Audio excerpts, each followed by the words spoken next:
salaamaaleykum mbokk yi ñu ngi leen di nuyu vraiment di am mbégte lool dalal leen ci seen émission donc entretien avec alors tey nag vraiment am nañu vraiment satisfaction mbégte lool ndax nag dañuy wax ci wàllu culture xam nga ku wax culture mooy maanaam cosaan ak aada dafa di lu nga xamante ne dafa large la culture n'est-ce pas elle est vaste et c'est extrêmement important alors bu ñu wax tey nag dañuy wax nag ci culture sénégalaise waaye nag rawatina donc culture de la région sud de la partie sud n'est-ce pas du Sénégal nga xamante ne comme ni ñu koy waxee c'est une mosaïque n'est-ce pas de culture faite de diversité mais aussi de complémentarité quand on parle de la Casamance xel yi dafay dem ci Ziguinchor ñu bëri dinaan Sinthiou Thiora waaye itam dañuy xalaat Oussouye Cap Skirring Bignona Elana un peu partout parce que nag la Casamance est extrêmement vaste alors donc loolu tax na également il y a une pluralité de culture parce qu'il y a cette diversité n'est-ce pas d'ethnie la Casamance elle est vraiment assez vaste tey nag dinañu wax ci lu jëm ci wàllu culture donc casamançaise waaye laata loolu puisque nag il y a des instruments de musique yi nga xamante ne vraiment boo ko déggee rek sa xel yi dafay dem directement aussi n'est-ce pas à la Casamance puisque chaque région aussi a sa spécificité alors waaye donc balay ñu ñëw ci suñu artistes yi sax tey nag ñu am mbégte lool nar a dalal vraiment ci suñu entretien spécial bi di monsieur Malamine Mané monsieur Malamine Mané moom est secrétaire général de la fédération des donc artistes et acteurs culturels et bien de la région de Ziguinchor monsieur Mané tey moom lañ leen nar a dalal waaye laata loolu comme ni ma ko waxee rek on va nous retourner justement vers nos chers artistes vraiment ñu defal ñu benn prestation vraiment bu am solo kon monsieur mun nga dem ci sa saxo bi bismillah.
Machallah. Alors c'était l'homme à la saxo, il s'appelle donc Omar hein? Omar Diémé. Merci beaucoup Diémé. Alors comme ni ko waxee suñu jógee ci saxo bi xam nga ni sax lii nag boo ko déggee sa xel yi dafay dem sax ba ca supporter Allez Casa. waaye vraiment loolu mu doon lu am solo. waaye itam au-delà de la saxo la bi ngeen déggee dañuy wax ne Ziguinchor wala Casamance boo ko déggee itam xel yi yëpp dafay dem ci kora kon bismillah Jaliba bismillah.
Merci beaucoup alors ki nga xamante ne il est au niveau de la kora moom il s'appelle donc monsieur Conté kon merci beaucoup alors xam ngeen ni gannaaw saxo bi gannaaw kora bi waaye tamit dañuy demaat encore et ça c'est aussi notre originalité des instruments de musique n'est-ce pas de la Casamance parce que dañuy wax ekonting nag on va écouter donc monsieur Sambou mu ñëw ci vraiment et continue mbokk yi vraiment pour ngeen dégg ko.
Merci beaucoup.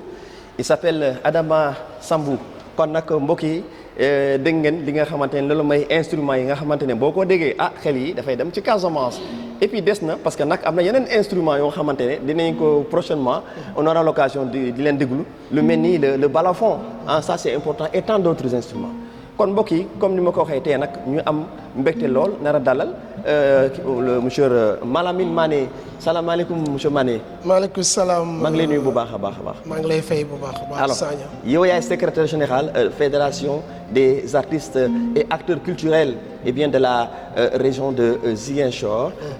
dama lay bàyyi d'abord nga nuyu ak ñi nga xamante ne ñuy seetaan. asalaamaaleykum El Hadj Kandé. Sagna maa ngi lay nuyu bu baax a baax. nga xamante ne jox nañu opportunité bi. pour ñu mën a waxtaan ak Sénégal mën a waxtaan ak adduna bi yëpp. donc man maa ngi tudd Malamine Mané. nekk secrétaire général.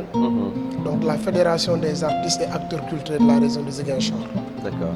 donc waa région de Ziguinchor ñetti département la département de Ziguinchor département de Oussouye ak département de Bignona. donc tey ñu ngi Dakar. D'accord yéen a ngi Dakar dinañ ñëw lu tax ngeen ñëw justement dans la capitale sénégalaise parce que fan yii moom macha allah Dakar fu mu mën a lool. il y a énormément de personnes ñëw naa fi semaine bi moom macha allah alors waaye damay ñëw rek vraiment nga présenter ñu donc seen fédération bi des acteurs des artistes et acteurs culturels de la région de Ziguinchor.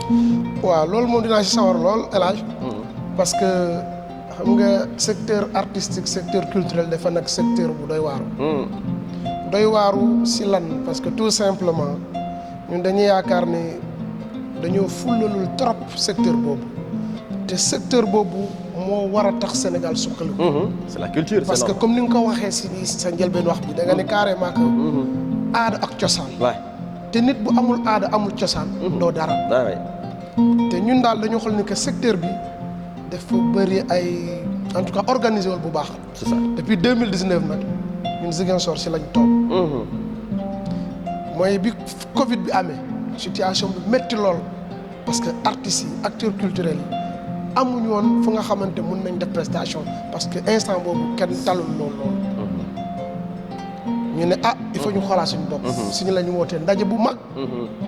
ndaje bu mag ba nga xamante ne. dem na ba finalement. artistes yi daal xool nañ ne affaire bi daal il faut ñuy toogaat ñu xoolaat suñu taxawaay. effectivement. xëy na chaque fois nañu ne est-ce que problème bi di suñuy jiite même bu dee ñoom am nañu part de responsabilité. mais ñun ñi nga xam ñoom ñooy artistes ñooy acteurs yi am nañu suñu wàll responsabilité si loolu. si lan si lañu ne il faut ñu defaraat taxawaay bi taxawaay boobu nag moo tax ba tey ñu yaakaar ne war nañu mën a nekk am bloc si la ñu créer fédération boobu. fédération bu nga xamante ne day ëmb képp nga xamante yaa ngi su aada cosaan. d'accord ngay journaliste culturel ngay leneen en tout cas nga nekk loolu moo tax ñu ne artiste ak acteur culturel. acteur culturel journaliste culturel bokk na ci. képp nga xamante ne da ngay def lu nga xamante ne en tout cas laal na aada ak cosaan daal bokk nga ci. tout à fait te ñu ubbi ko mu yaatu lool si la ñu commencé liggéey depuis 2019 ba tey. mais yemuñu si loolu dañoo ne il faut ñu xool parce que tey mënuñu nekk si wax kese amoon na ay tentatives yu bëri surtout Ziguinchor mais mujjul fenn ñun dañuy ne il faut ñu bind bu ñu bindee lépp dañ koy tënk si kayit nga xamante ne ñu nii lañ xalaat te nii lañ ko bëgg a doxal ñu ne dañuy produire benn document bu ñu tee document stratégique pour le développement des arts et de la culture dans la région de Ziguinchor document boobu bu ñu ko produire si la ñu invité la directrice donc de l'époque mooy des arts mu ñëw fekk ñu def las ñu projeté ko projet bi mu apprécier loolu donc loolu nekkoon vraiment la nga xamante ne daf ñu gën a joxam motivation mais nag il faut remercier le centre culturel régional de Ziguinchor nga xamante ne ñun foofu mooy suñu siège bi te directrice bi nekkoon ma donc nga xam ne mooy Mariane Diop mu ne ñu il faut ngeen xam ne ni que tey l'heure est aux grands ensembles ñi nga boo leen nekkee seen projet individuel di ngeen dem mais dem bi du gaaw parce que mbooloo dafa am solo doole la fédération bi si lañu commencé liggéey teg ay projet te projet bu njëkk a teg si ak bii ni mooy donc Ziguinchor culture horizon 2040 boobu lañ jëkkoon def ce projet boobu depuis 2019 la woon. Ah bon? xam nga boobu Sénégal vision 2050 ñun xamaguñu ko woon. Oui, mais tout à fait. donc ce qui veut dire que bu ñu gisee ni que. Mbaa du Sénégal vision 2050. en tout cas yaakaar naa ni loolu la. bu ñu demee ba ñu gis que vraiment les gouvernants de ce pays par rapport aux politiques publiques. dem nañu ba ñu lancer seen vision bi mooy vision 2050. si la ñu ne kon ñun si la ñu nekk daal si tànk yu wóor la ñu nekk loolu moo tax na sax dañu ne ñun pour être en phase avec les politiques publiques. ñun suñu bos bi dinañ ko arrimer ci vision Sénégal 2050 loolu moo tax ñu tuddee ko Ziguinchor culture horizon 2050. D'accord foofu lañ toll. alors foofu ngeen toll alors là vous êtes à Dakar da ngeen ne on va quitter la Casamance waaye dinañ ñëw ñu def une semaine ici en Casamance gis nañu sinon une semaine à Dakar gis nañu vraiment y a des prestations. Il y a beaucoup de il y a un programme bien rempli. Il y a ay forum am nañu fii. Il y a des expositions d'œuvres d'art ak aussi exposition n'est-ce pas et bien de ñu ngi encore ay produits parce que bu ñu waxee culture du kese rek ay fecc ki oui waaye gis nañu vraiment aussi ci wàllu colin aussi ak yenn kii ñu ngi fii dama bëgg nga ñëwal ñu vraiment par rapport ak sa semaine bi nga xamante ne def ngeen ko yéen a ngi koy def Dakar. waaw El Hadj xam nga fédération bi. ñun dañoo toog ñu yaakaar ni que Sénégal yëpp. chaque région war nañ mën a am fédération bi. dafay gën a tax pour que secteur culturel mu gën a dox. et je pense que dafay gën a tax sax pour que nos décideurs ñu nga xam ne ñoom ñooy décideurs du moins. ñoom ñu mën a xam léeg-léeg lan mooy bépp en tout cas artistes yi ak. effectivement. gis nga bu ñu toogee ci fédération bi dañuy toog ñu ne ñun. il faut ñu organiser benn semaine culturelle mais boobu Dakar lañ koy yóbbu. d'accord xam nga Dakar dañuy faral ne Dakar mooy buntu Afrique. waaw c'est ça. te loolu dëgg la. c'est vrai parce que. te Dakar foofu la. lépp nekk. on a une capitale extraordinaire. loolu moo tax ñu yaakaar par sa position géographique déjà. merci par rapport à position géographique. par rapport au bouillonnement en tout cas culturel artistique li nekk fii. dañoo yaakaar ni war nañu mën a ñëw jaay li nga xam ne loolu lañu am Casamance. loolu lañu am Ziguinchor particulièrement. si la ñu xalaat ni que war nañu organiser benn semaine culturelle. d'accord ne serait-ce que jël Ziguinchor ñu yenn ko ba Dakar. d'accord. te mu nekkoon suñu rêve te yàlla dogal tey mu am. am na te fu ñu ko defee fii mooy bërëb bi mooy centre culturel Blaise Senghor. di remercier en tout cas directrice bi ak tout son personnel. tout à fait. bu ñu ko proposé lii def ñu ne man je suis prêt à vous accueillir. et bu ñu ñëwee fii def ñu jox espace yëpp lépp lu ñu bëgg a def. c'est extraordinaire. comme ni nga ko waxee semaine bi nag semaine bi c'est rempli d'activités. ah oui. du 14 au 18. les 14 bi ñu ñëwee. donc vernissage la nga amoon exposition bu ñu defoon fii ñëpp gis ko tableau yi ngay gis nii. oui ce sont donc des artistes yi nga xamante ñoom ñoo nekk ci biir fédération bi. d'accord et ça reflète l'image de la Casamance. voilà donc boo xoolee ci biir fédération bi. dañoo def li nga xamante ne. dans chaque sous-secteur des arts mu am benn GIE bu nga xamante ne moo koy ëmb. d'accord maanaam boo xoolee domaine art plastique. on a créé un GIE qui s'appelle Jean Viard. J'ai envie de faire de l'art. Jean Viard et qui regroupe tous les plasticiens ñi nga xamante ne. ñu ngi dans la région ñu am projet bu nga xam ne moom moo leen fédéré.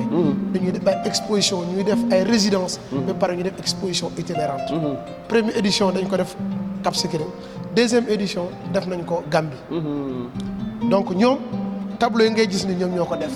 à travers ces résidents. tout à fait. secteur art plastique la bu ñu jógee foofu mois de février il y a Cadence mooy la Casamance danse. ah oui. ça c'est le GIE qui regroupe tous les acteurs qui sont dans la danse. ñooñu tamit ils sont là keroog gis nañ leen ñoom ñoo organisé donc ñoom ñoo nekkoon par rapport à lundi bi. oui mardi bi du moins. oui mooy journée danse bi. oui fekkee naa à travers le Jambadon Kankurang bi Kumpo bi. Kumpo ñoom ñoo ci nekkoon. mais il faut ñu ñëw vraiment aussi sur la sacralité et bien de ces. non lu am solo la de ces masques là parce qu'il y avait ces masques. voilà dinañ ci ñëw Kankurang bi loolu yëpp dinañ ci ñëw. bu ñu paree au mois de mars avril. il y a le MCU la maison des cultures urbaines. donc avec Casar Urban Fest ñoom tamit ils sont dans la fédération am seen festival bu ñu dawal mois de avril passé bi nii. donc ils sont là aussi avec nous. bu ñu jógee foofu au mois de mai il y a le GIE qui s'appelle Sorika. Sorika c'est sonorité et rythme de Casamance. donc il fédère tous les acteurs ñi nga xamante ne ñu ngi yóbbu si wàllu musique te ñu bëri am na ñu ñëw fii ñu ngi fii. bu soobee yàlla tey na leen gis tamit. après ñooñu am na ñu nga xamante ne ñu ngi nekk Zik Modar benn GIE la tamit nga xam ne dañ ko créer et ça regroupe tous les artistes ñi nga xamante ne dañu yëngu si affaire mode ak stylisme ñoom tamit ñu ngi fii on a le domaine de la littérature les livres ñu ngi si biir le patrimoine ñu ngi si biir ak yeneen même les acteurs du cinéma tout à fait cinéma bi tamit ñu ngi fii te parce que dañu yaakaar ni que ñun cinéma bi moom mooy li nga xamante ne lépp lu ñuy def foofu la war a daje d'accord parce que si biir cinéma ngay fekk le comédien dañ koy soxla foofu en tant que acteur. musique bi le musicien dañ koy soxla foofu. effectivement en tant que kuy def musique bi. dañu soxla plasticien bi modéliste bi. ñi nga xam ñoom ñooy defar costume yi.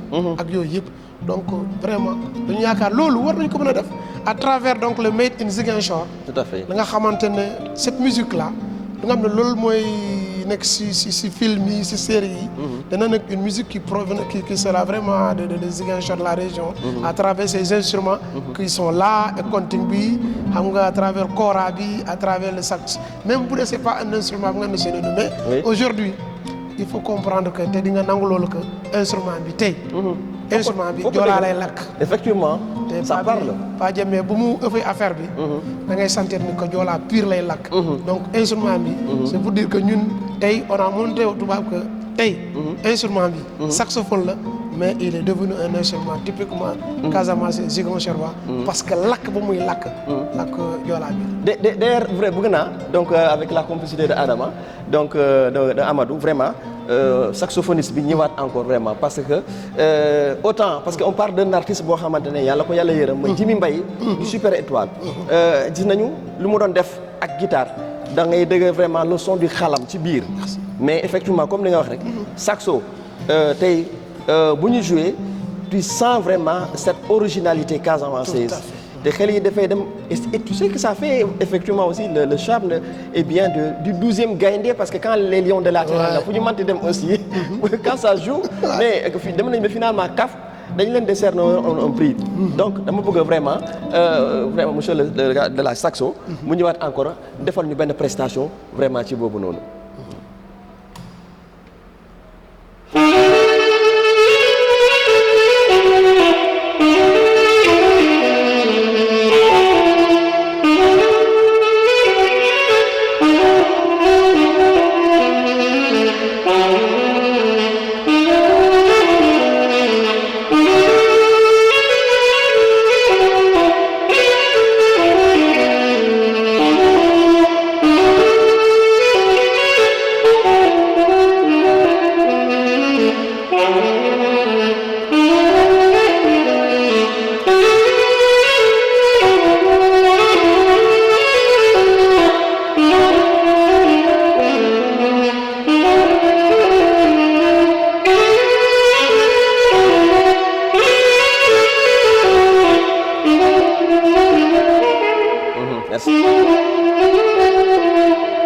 Merci beaucoup. Merci Omar Diémé à la saxo.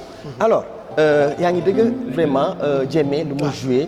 Alors ça véhicule apparemment un message.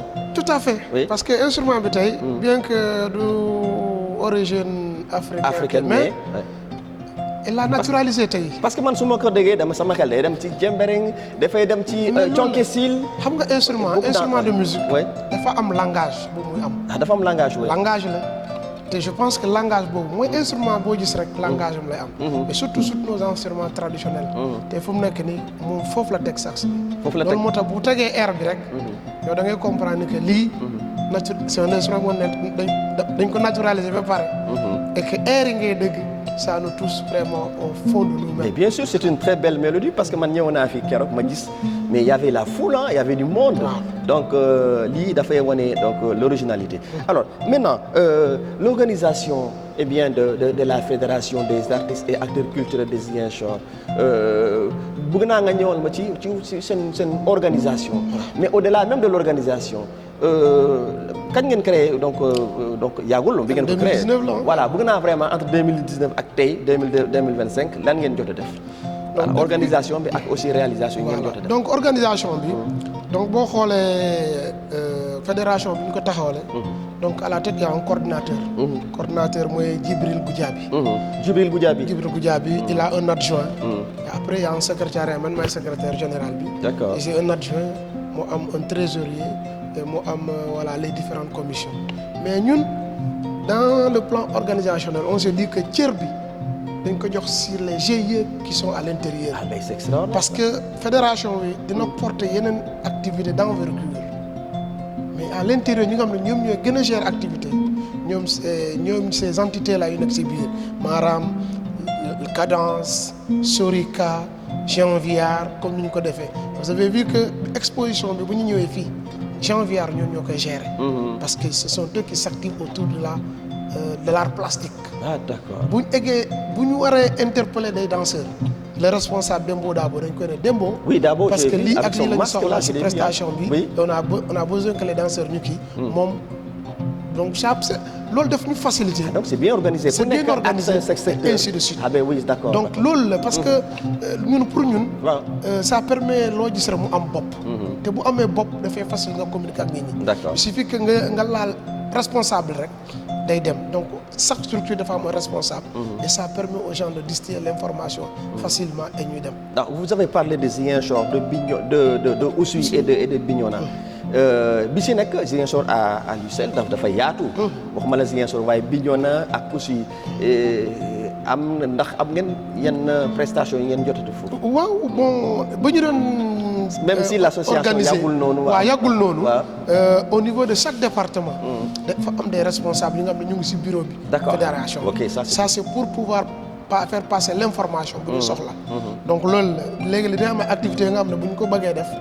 peut-être que ñëpp mënuñ ñëwandoo. mais on peut contacter le responsable le plus rapidement possible. léegi fu mu nekk nii dans nos activités yu ñëw.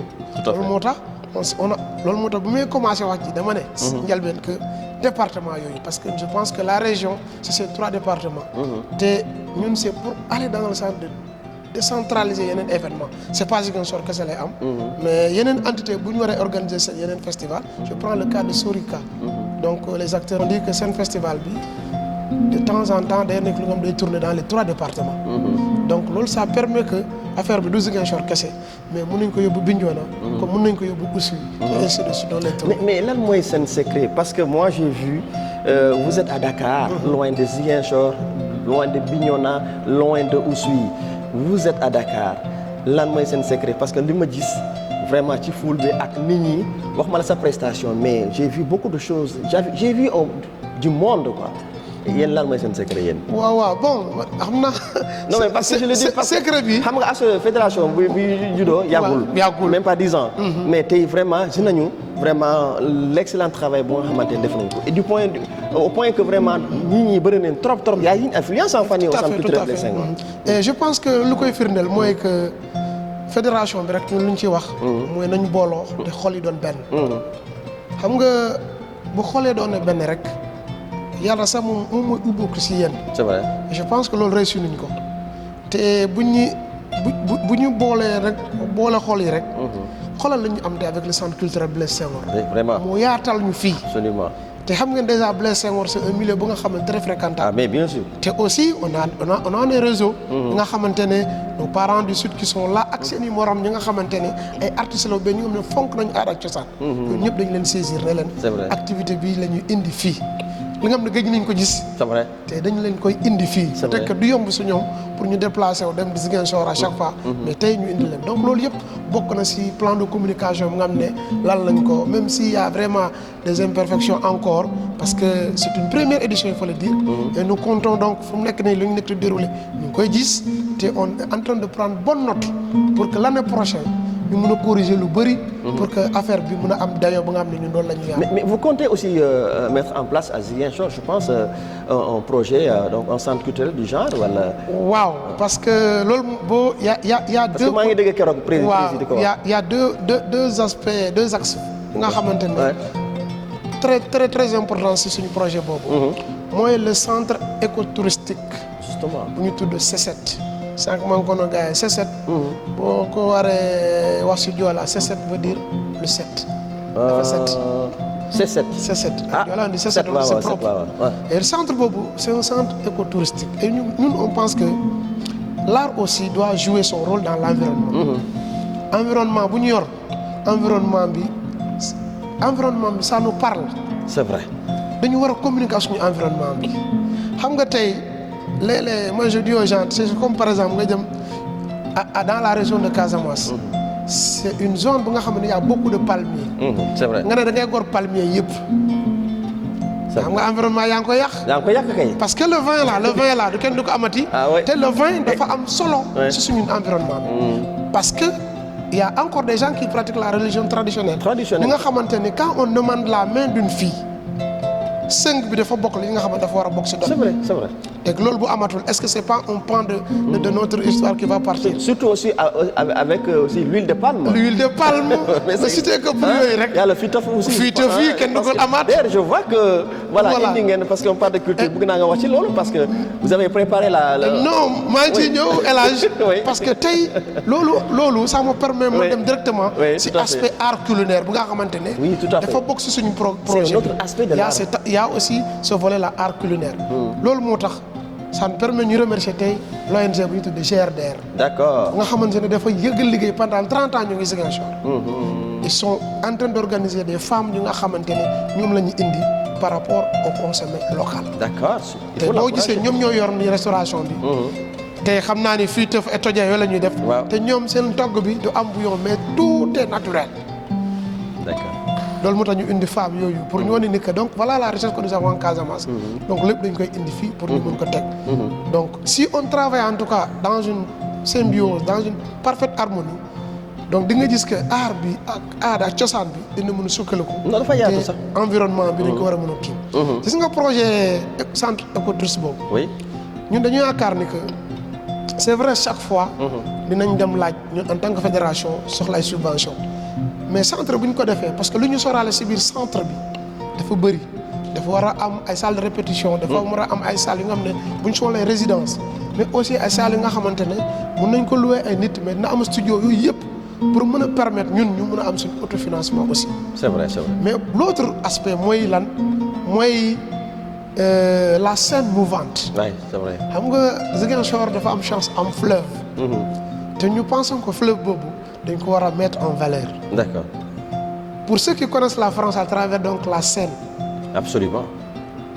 il y a des spectacles qu'on offre à travers une barque de péniche acteurs di nekk ci biir péniche bi et les gens payent ñun dañu yaakaar ni boo xoolee Ziguinchor ñu am chance boobu am des îles comme Carabane Diogué tey bu ñu amoon péniche boobu ou bien ñu am benn barque ça nous permettra donc dans cette barque là di def fa ay spectacle mais di am de la restauration avec toujours du consommé local et ñu sillonner un peu ces zones historiques là ñu nga xamante ne ñooy Diogué les Bolong Oui. tout ça ñu visiter ko moyennant quelque chose il y aura de la restauration il y aura du spectacle et ça fera visiter donc tout le secteur là et puis je pense que ce sera très rentable pour l'économie de la Absolument. région.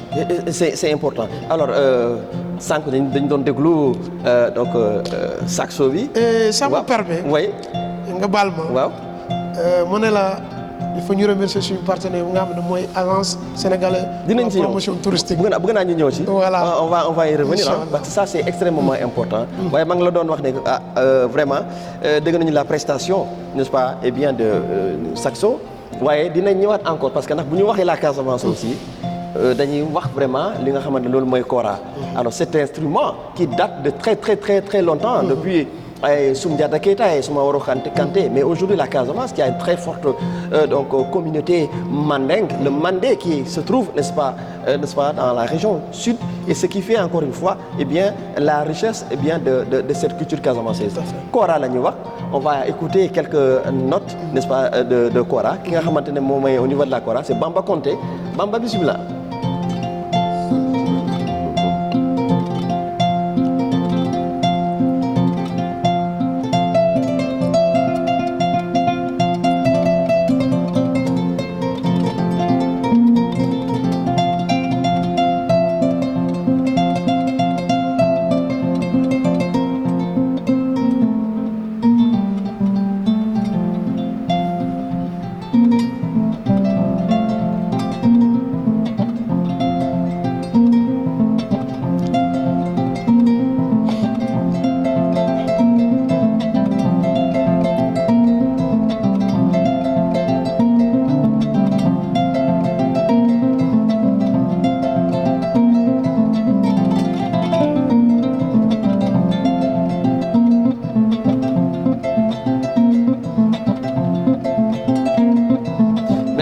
merci beaucoup Bamba alors lii doon na lu am façon su ma ko déggee sama xel dafay dem effectivement ci donc Soundioulo Sissoko mais Lalo Kéba Dramé qui font la fierté ñooñu vraiment il faut que ñu revisiter un peu donc kii bi et ça c'est important alors ñu ngi doon wax toujours dans le secteur vous parlez mais de l'agence sénégalaise n'est-ce pas de la promotion touristique oui El Hadj je pense que tey dañu gërëm le directeur de l'agence sénégalaise de la promotion touristique nga xamante ne bu ñu waxtaan ak moom ci suñu projet bi dafa def affaire bi comme affaire boppam et mun nañu vous avez compris la richesse vraiment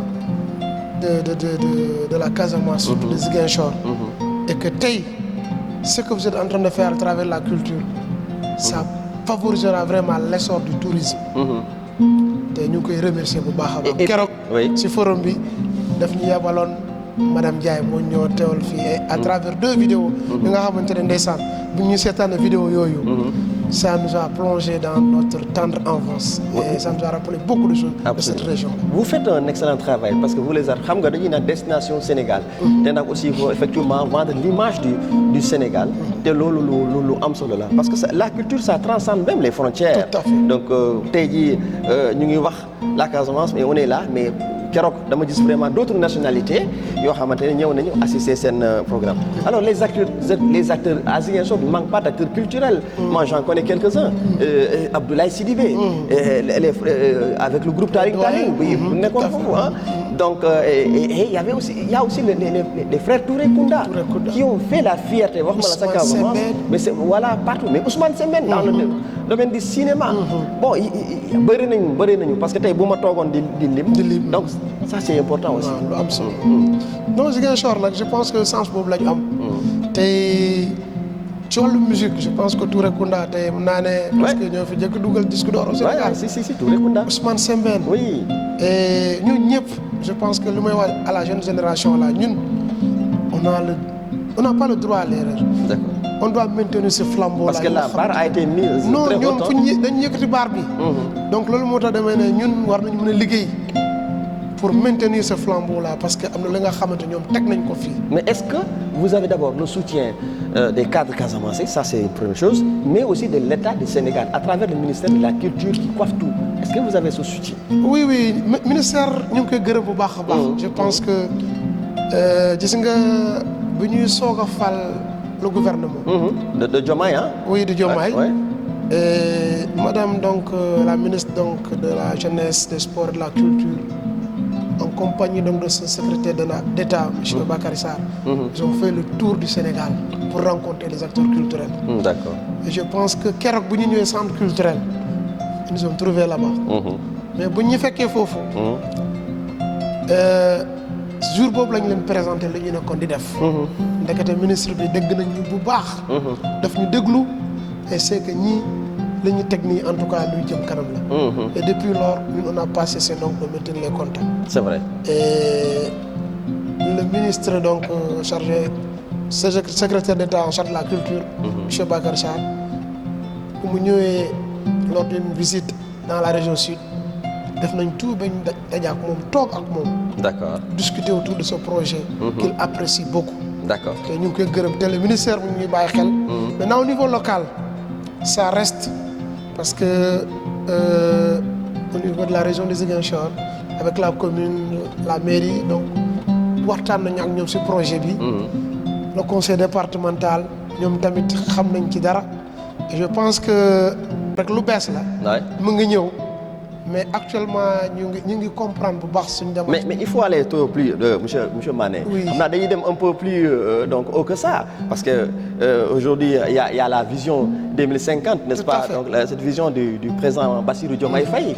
donc il faut je pense que le président de la République voilà il est on doit l'interpeller mais également son premier ministre qui est de la région du Sud Ousmane Sonko et vraiment toutes les bonne volonté Pierre Atepa Goudiaby ils sont assez nombreux donc, en tout cas c'est Robert Sagna c'est un appel mooy li nga wax ne ñun c'est un appel que nous lançons d'abord d'accord à ces bonnes volontés au fils de la région ñi nga xam ne comme ni nga ñoom Pierre Goudiaby ñoom ñëpp nañ leen gis ñu ngi leen gis ñu ngi discuter ak ñoom ci projet bi mais leen ne que projet bi moom ñu xam ne ni que ñun dinañ dem ci ñoom maintenant par rapport au soutien de l'État en tant que tel je pense que ñu ngi def ay jéego te vous savez un gouvernement quelquefois c'est du gaaw. D'accord. Et même au niveau local quand on interpelle donc le conseil départemental la mairie ils se disent que donc le budget ne c'est pas encore en place pour ñu mën a am lu ñuy def. C'est vrai. mais toujours est-il que ñun de dañu yaakaar ni que comme on le dit la culture c'est une compétence transférée. C'est vrai. te ñoom war nañu mën a am taxawaay par rapport à ce projet ñun de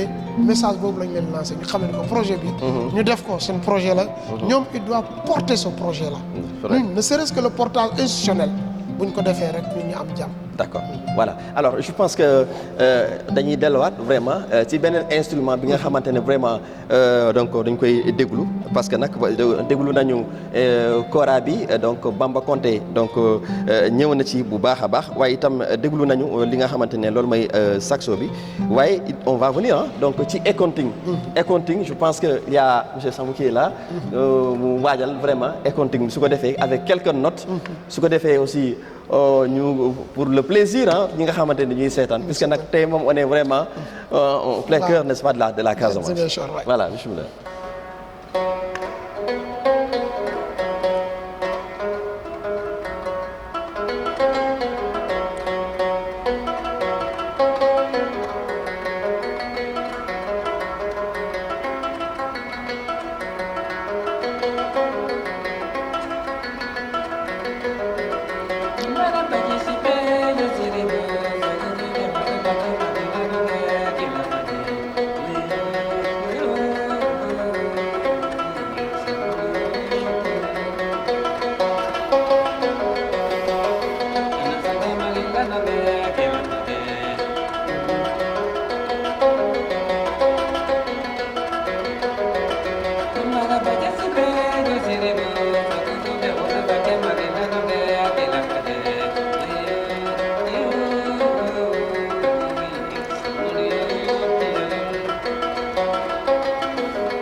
merci beaucoup jërëjëf accounting macha allah lii tamit bokk na ci vraiment instrument yi nga xamante ne macha allah surtout nag le Kassa surtout ci wetu plage yi ci village yi avec la nature non c'est beau c'est beau la Casamance. non instrument yi Je pense que accounting c'est un instrument que les gens sont en train de découvrir ndànk-ndànk. c'est ça. te mu nekk instrument comme ni nga ko waxee bu cosaanoo dans le kasa.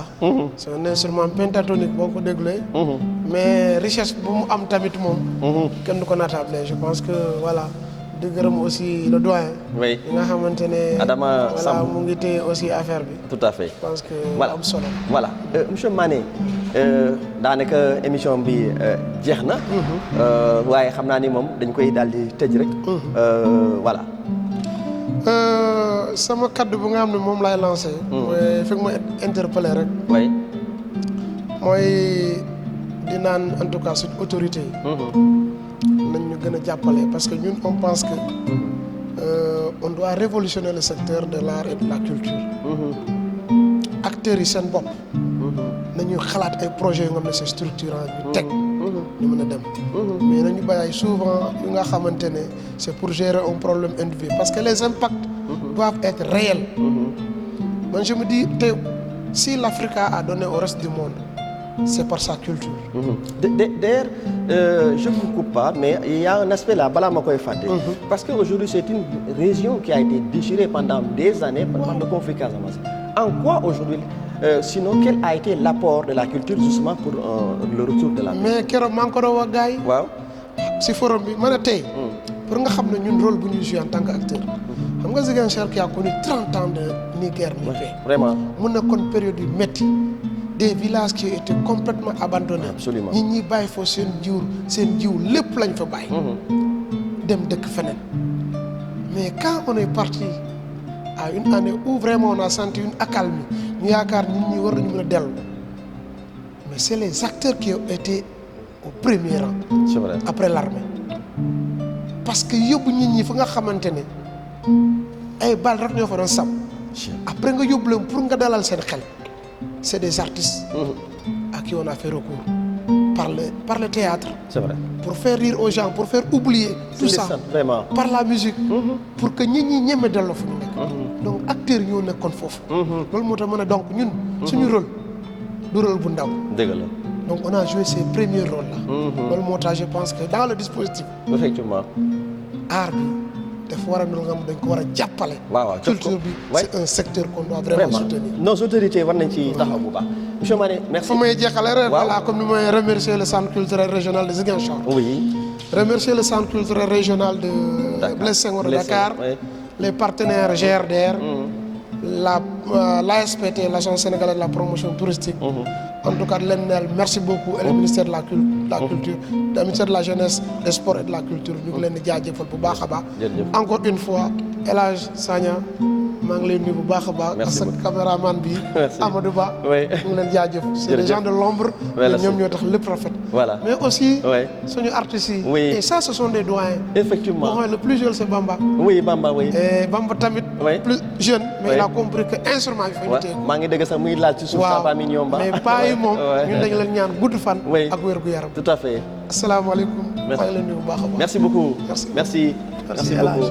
voilà mbokk yi li moo nekkoon seen émission entretien avec alors tey nag on avait l'immense plaisir de recevoir monsieur Malamine Mané moom mooy secrétaire fédération des artistes et acteurs culturels de la région de Ziguinchor xam ngeen ni fan yii ñëw nañu def fi une semaine à travers des prestations ak yeneen donc activités yu mel ni ay exposition d'œuvres d'art waaye itam puisque dañuy wax culture ba ca tout ce qui est produit de consommation moo xam ci wàllu lekk la wala ci wàllu colin la vraiment kon Mané encore une fois merci alors à la Cora vraiment oui il y a quelque chose d'important que je voulais dire. oui bien sûr c'était par rapport à événement bu war a am tey parce que tey la ñu clôturer effectivement tey y a la soirée de gala. oui soirée de gala donc à la levée de fonds. oui nga xamante ne donc si la ñu nekk. d'accord loolu moo nekk prétexte bi sax. oui pour que ñu mën a am koppor.